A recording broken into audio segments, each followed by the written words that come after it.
Hello and welcome. The coronavirus has brought the world to a halt. What's the best way of bringing our economy back to life? In a volatile, uncertain, complex and ambiguous or VUCA world, how do we revive our financial and industrial systems from the ICU they've been sent into? Joining us live from Boston is one of the world's leading economists, former Chief Economic Advisor in the Government of India and visiting lecturer in public policy at the Harvard Kennedy School. My guest today is Dr. Arvind Subramanian. Why don't you explain why we're in a very, very volatile, very uncertain, very different scenario from what we've seen, and how should we be dealing with it?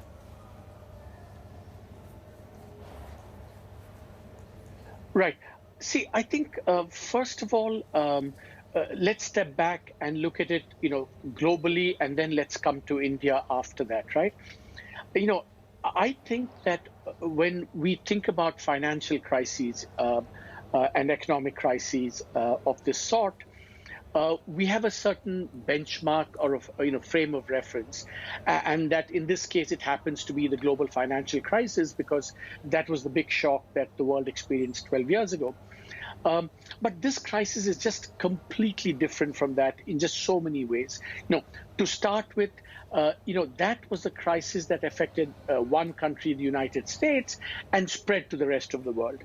In this crisis, because of all the social distancing measures and the health costs that have happened, it's a crisis in every major country, much bigger than the global financial crisis. So it's like instead of one big shock, we have about 50 big shocks, and they kind of interact with each other, magnify each other. So it's just a much, much bigger a crisis that we find all across the world.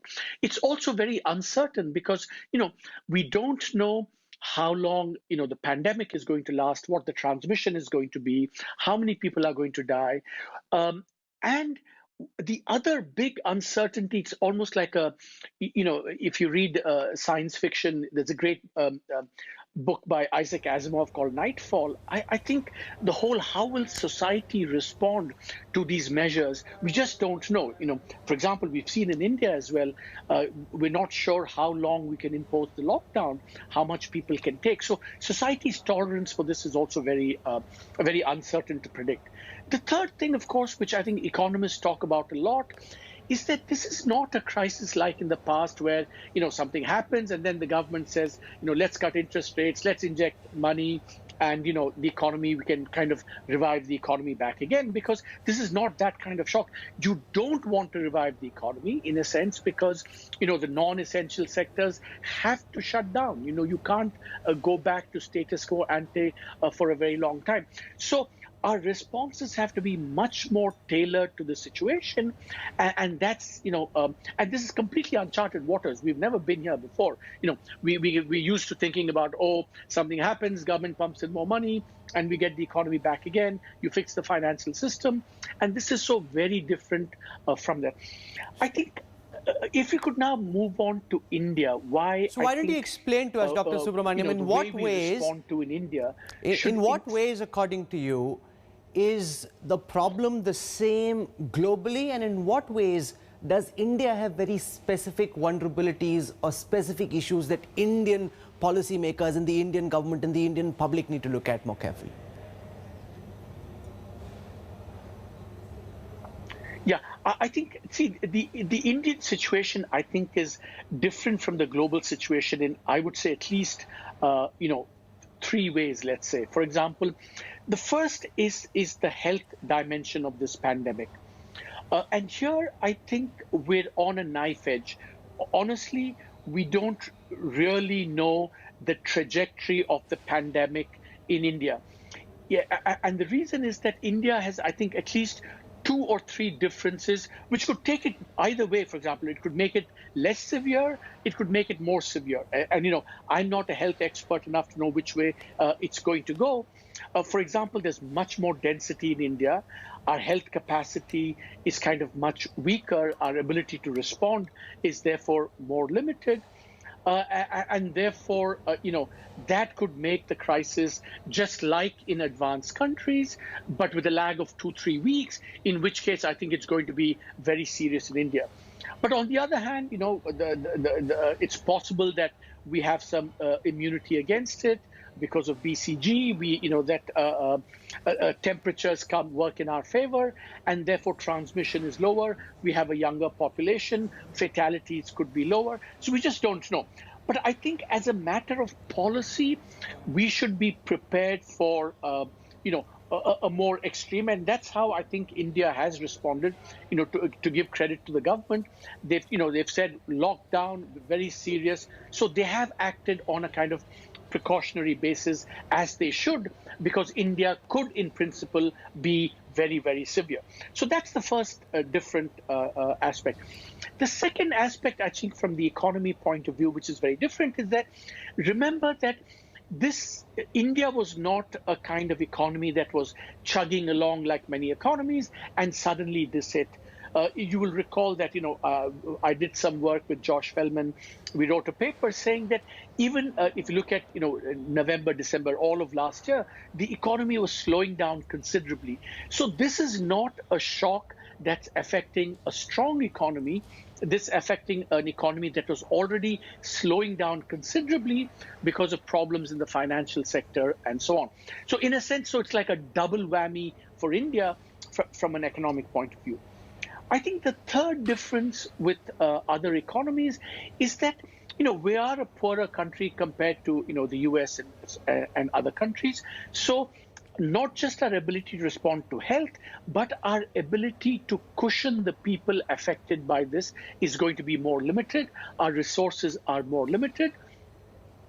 And so that's going to kind of, shape how we respond.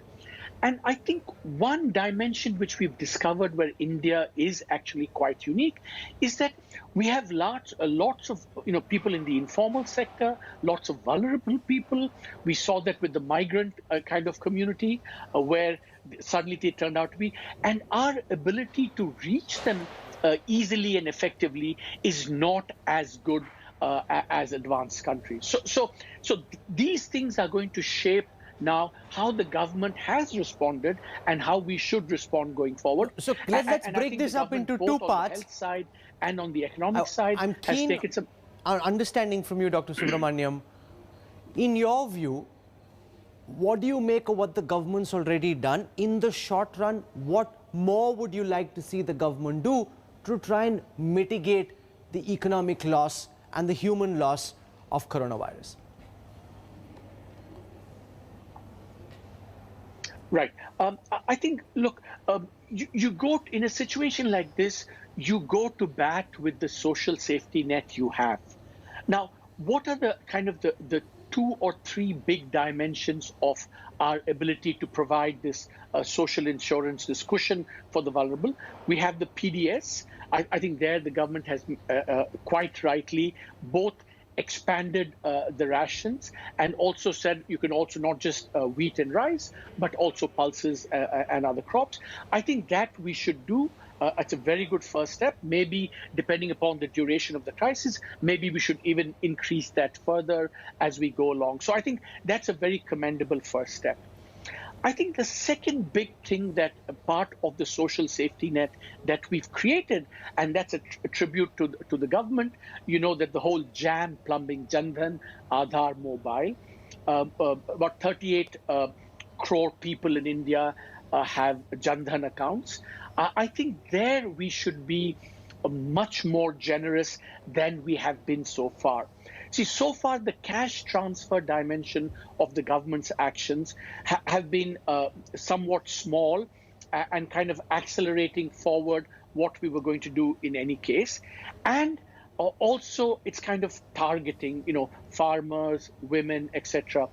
I think at this stage, the one, I think, big thing I would say is that we should be much more on the side of generosity on these cash transfers. I think, for example, We should just send it to all the Jan Dhan accounts, because this is not the time to be, trying to get very sophisticated about the targeting. We can't, doesn't matter if we, give it to some people who are rich or who are salaried, who don't need it. What we don't want to do is miss out on people who deserve it. And targeting has this thing. You say, okay, everyone with BPL cards will get this. Then lots of poor people don't have BPL cards. So I think we should, in terms of scope, just pump money into Jan Dhan accounts, maybe increase the magnitudes, and also depending upon how it goes out, maybe do it for 3-6 months rather than a shorter duration. So I think generosity on the cash transfers, erring on that is something I think we should do. But the government is also having to deal with very serious revenue generation constraints, because industrial activity is down to the minimal.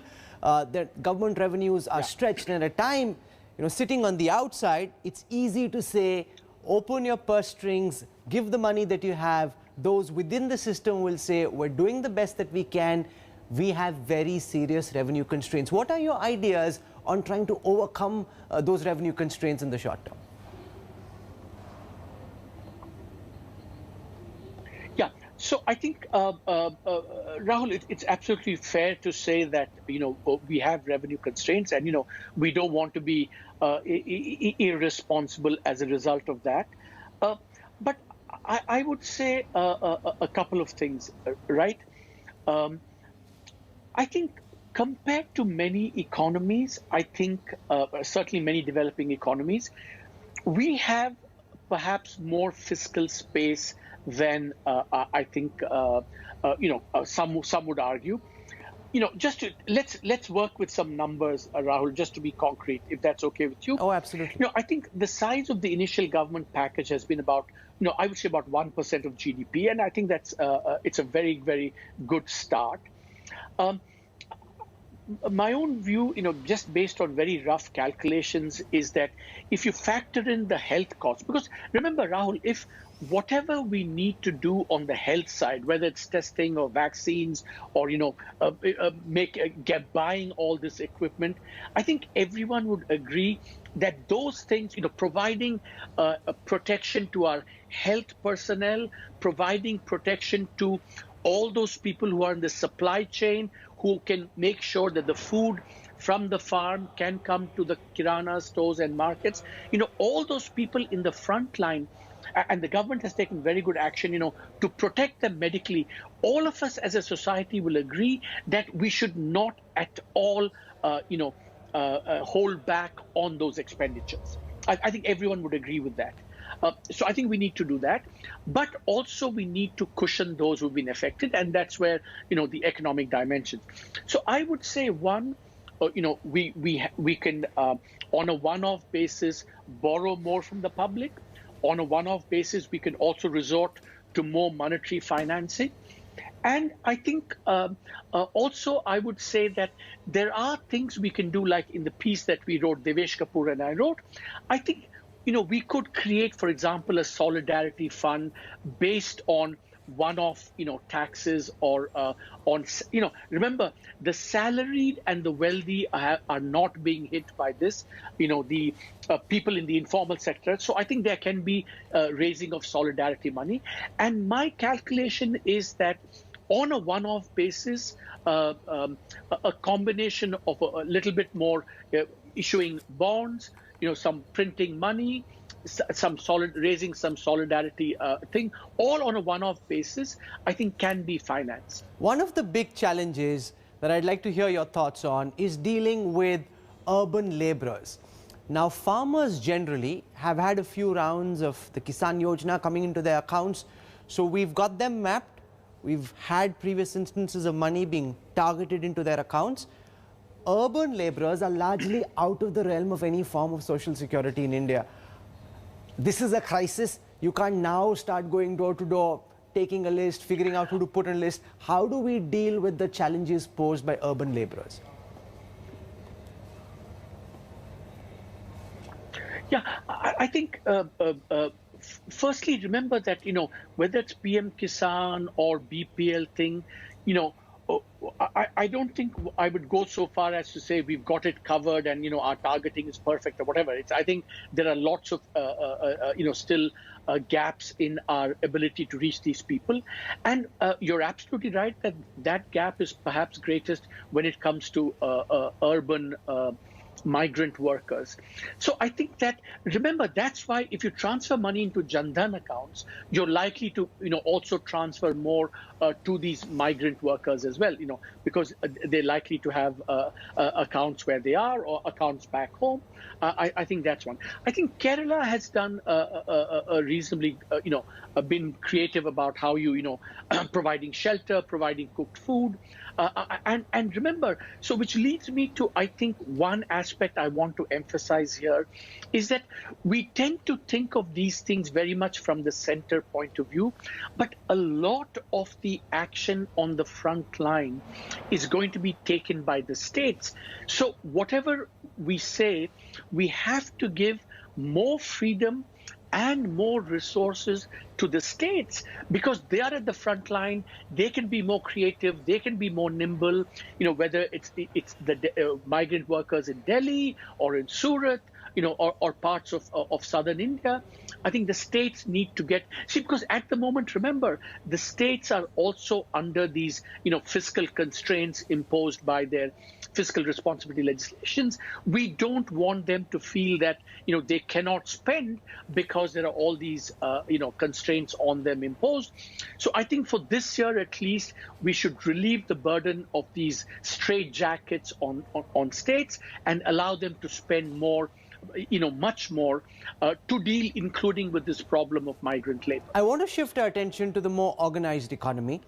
Now, the economy isn't an electricity switch you can simply turn on and off. As of now, industrial activity has come to a screeching halt. What's the best way of springing back to life? How can we turn this adversity into opportunity?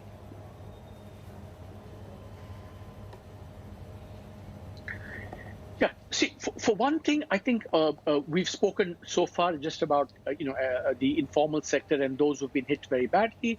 But I think some of the actions that the Reserve Bank of India have taken are exactly the right ones.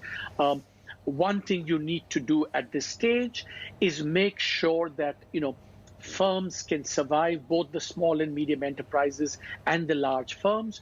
So all the kind of the debt moratoria, not having to pay debt. Keeping their access to money going, both for the small firms and the large firms. I think keeping them, because what we don't want them to do is to kind of go under now and sort of halt in a way that they will not be in a position to come back when the kind of economy snaps back. So keeping, again, we may have to err on the side of being generous. Or small and medium enterprise, large enterprises not having to, keep paying loans, giving them liquidity, allowing them to, have more NPAs for some time, for example. I think just keeping them afloat at this stage as much as possible is kind of, I think the way you prepare them to come back when the economy recovers. Now, Rahul, there's the problem here, of course, is going to be, and this is something that all economies are facing, that and this is particularly acute in India, I would say. We've spoken, I've written and others have written famously about, the 4C problem in India. See, at this stage, you want money to go to all kinds of the organized sector, all firms in the organized sector. But if bankers, because of the fear of CBI, CVC, ED, whatever courts, they may be much more cautious to making this, because 6 months down the road or 1 year down the road, they may be told, how come you provided money to this insolvent company? And so all those allegations. So I think a big part of, our challenge is also going to be to reassure bankers, reassure people in the financial system that at this stage, whatever they do, that they will not be subject to arbitrary kind of action down the road. I think that's a very important point, because I think in India, as you know, there is this fear of the four C's that has held back credit in the past, and that's going to be particularly acute now, because remember, you're going to have to make loans to companies that are kind of floundering and not in a good situation. And so that reassurance, the policy reassurance that it's okay. Yeah, sorry, Rahul. Dr. Subramanian, weekly jobless claims in the United States have shot through the roof, reaching levels which weren't even seen during world wars. In India, companies are grappling with a very serious problem. Businesses across sectors have been hit. Managements are forced to think about shutting down the more vulnerable parts of their empires, while there are employees who've been on payrolls are now very concerned about what happens into the future. What can we do as a collective to try and mitigate the damage? Some bloodbath will be inevitable. How do you try and minimize that? See, I think one principle for the formal sector, which I think it's kind of more like the European approach to this than the American approach, and I think we can afford this because our organized sector is much smaller, is that I think the support to firms in India should be conditional on maintaining their employment, maintaining employees, maintaining payroll. Because remember, a principle for this is that you don't want to make temporary problems permanent.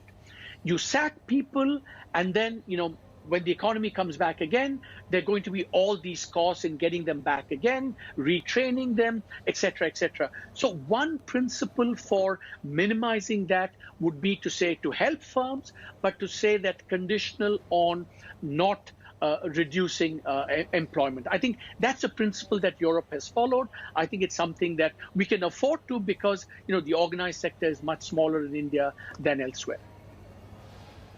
You also speak about how we could use this crisis and turn it into an opportunity to fix some of the larger structural problems that face us as a country. So in conclusion, I want you to focus, Dr. Subramanian, on what can be done to try and fix the structural problems that we face using the circumstances that this crisis has created.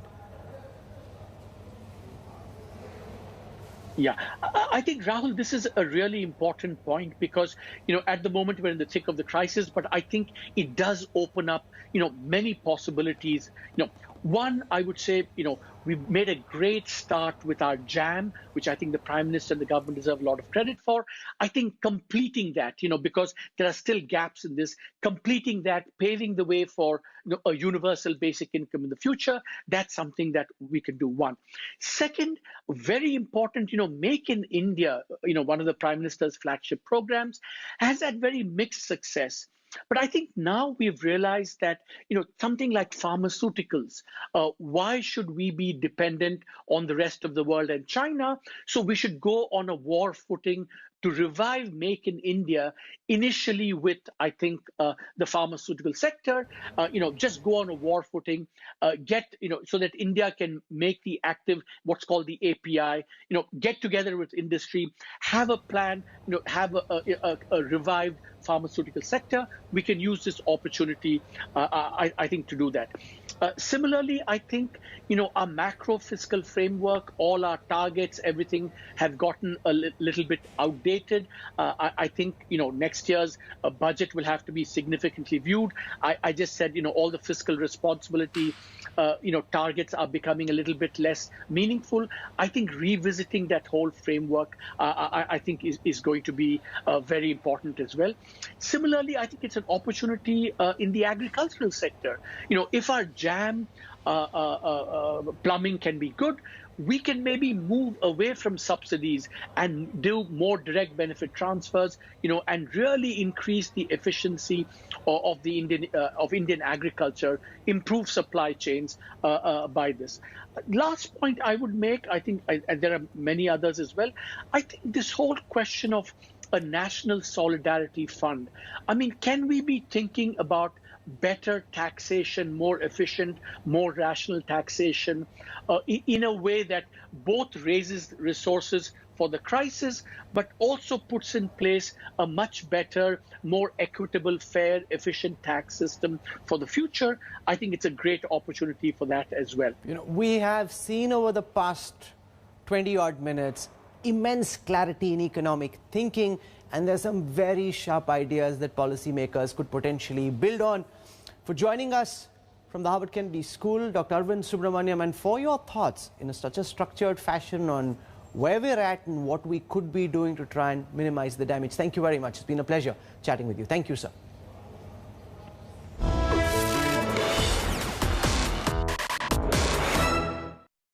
Hi everyone, Preeti Chaudhary here. Hope you like this video. For latest news and analysis, like and subscribe to the India Today YouTube channel. And don't forget to press the bell icon to stay updated. Thank you for watching.